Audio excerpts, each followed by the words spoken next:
अलग अलग स्टेट्स में अलग अलग रीजनल पार्टीज़ की कंपल्शंस होती हैं और कांग्रेस पार्टी का गठबंधन बिहार में, झारखंड में, तमिलनाडु में, महाराष्ट्र में, अलग अलग स्टेट्स में हुआ है। लेकिन कलेक्टिव जो सब लोगों की एक कोशिश है कि हमारे गणतंत्र में, हमारे लोकतंत्र में जो आज चुनौती मिल रही है, आज जो संस्थानों को नष्ट करने का एक एजेंडा सेट किया है बीजेपी ने, उसके खिलाफ सब लोग हैं।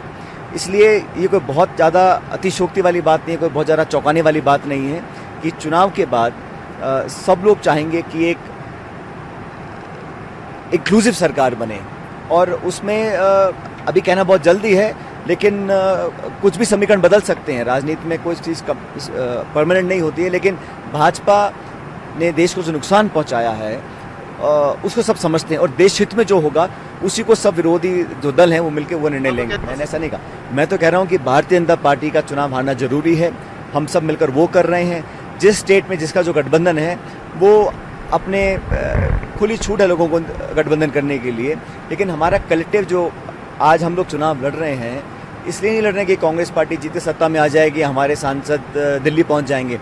हम जो हमारे देश की जो मूल भावना है, जिसको आज बहुत बड़ा खतरा है, चुनौती है हमारे संविधान को, हमारी संस्थानों को। आज 4 सुप्रीम कोर्ट के जज आके प्रेस कॉन्फ्रेंस करते हैं, सीबीआई पे छापा मारती है, ईडी को नोटिस दे रहा है, रात के 2 बजे सीबीआई के डायरेक्टर को हटा देते हैं, सुप्रीम कोर्ट दोबारा रीइंस्टेट करता है।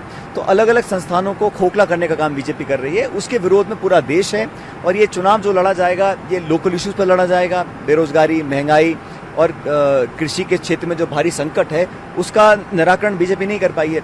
मत भूलिए, भाजपा ने कहा था कि आमदनी दुगनी कराएंगे किसान की, 15 लाख हर एक के खाते में आएंगे, 2 करोड़ रोजगार लगेंगे, स्वच्छ India, digital India, stand up India, make in India, इतने नारे दिए थे। उन सब की वो चर्चा करने को नहीं चाहता है। इसलिए इन सब बातों को देश भी देख रहा है और कांग्रेस पार्टी, यूपीए के घटक दल, बाकी विरोधी दल सब मिलकर चुनाव लड़ रहे हैं और मुझे लगता है कि अच्छे परिणाम आएंगे। देखिए, कांग्रेस पार्टी के नेता वो हैं, उन्होंने खुद कहा है कि पद की दौड़ में कोई नहीं है। मत भूलिए, गांधी परिवार से कोई व्यक्ति प्रधानमंत्री, मुख्यमंत्री, मंत्री बने 30 साल हो गए हैं, कोई नहीं बना है। लेकिन पार्टी के हित में क्या है और उससे ज़्यादा महत्वपूर्ण है कि देश हित में क्या है, उसको लेकर हम लोग काम करेंगे। परिणाम आने के बाद आपस में सब लोग बैठ के निर्णय, ये बहुत बड़ी बात नहीं, कई बार बोल चुके हैं, राहुल जी ने खुद बोला है, बाकी यूपीए के एलाइज ने बोला है कि नेतृत्व कौन करेगा, ये बहुत बड़ा मुद्दा नहीं है। हमारी पार्टी के नेता तो वो हैं, हम तो सोते ही चाहेंगे कि वो नेतृत्व करें, लेकिन अल्टीमेटली जो निर्णय होगा वो परिणाम आने के बाद होगा और बहुत सरलता से अच्छे माहौल में बैठ के बहुत जल्द इसका निर्णय ले लिया जाएगा। ये बहुत बड़ी बात नहीं है। बात इशू है, बात व्यक्ति नहीं है। हम चुनाव लड़ रहे हैं सिद्धांतों पे, आइडियोलॉजी पे, इश्यूज के ऊपर, और देश में जो आज एक नकारात्मक माहौल बना है उसके विरोध में सब लोग इकट्ठे खड़े हुए हैं। 17 पार्टियों ने इकट्ठे होकर एक मीटिंग की थी सोनिया गांधी जी के नेतृत्व में और सबकी एक राय बनी थी। पॉलिटिकल एडजस्टमेंट, सीट शेयरिंग कहाँ पे कितना हुआ वो अलग बात है, लेकिन मोटा मोटा पूरा विपक्ष एकजुट था और एकजुट है। कौन चोर है? जिसको भाजपा कह दे वो चोर है। कोई न्यायालय नहीं है, कोई प्रक्रिया नहीं है, कोई जस्टिस सिस्टम नहीं है। चुनाव चल रहे हैं और ये पहली बार नहीं हुआ है कि भाजपा के विरोध में जो भी व्यक्ति हो, कोई संस्था हो, कोई सरकार हो, उसको टारगेट किया जाता है।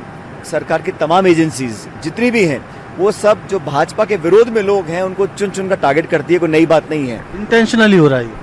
हमें लगता है कि जो भाजपा के समर्थन में लोग हैं वो चाहे कुछ भी कर लें देश में, उन पे जांच नहीं होती, उन पे इन्वेस्टिगेशंस नहीं होते, उनके छापे नहीं पड़ते हैं।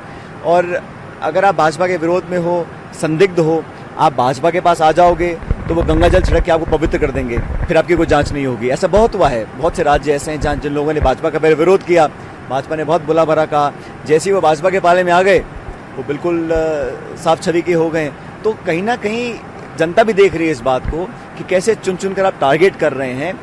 अनकन्फर्म रिपोर्ट्स आ रही हैं, सरकार का कोई बयान नहीं आया है, अभी कहना बहुत जल्दबाजी होगी, लेकिन ये बात सच है कि दमन की राजनीति भाजपा कर रही है लोगों की आवाज़ को दबाने के लिए। जो भाजपा विरोधी है उसको टारगेट किया जाएगा।